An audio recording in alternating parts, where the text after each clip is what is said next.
Hi, today I've brought a few Motorola Moto E6i and I'll show you how to install iPhone keyboard on this device.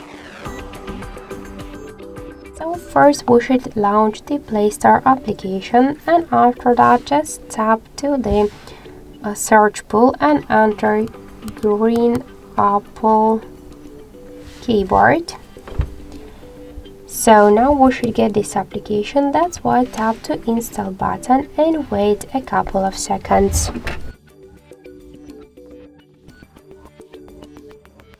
So after that just tap to open the app and click enable in settings.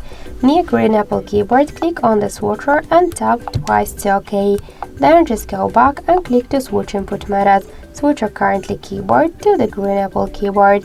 Now the process is finished, so let's just check the new keyboard look, and we could see that it's so close to the iPhone 1 as all of the emojis. So that's it. Thank you for watching, and if you find this video helpful, leave thumbs up and subscribe our channel.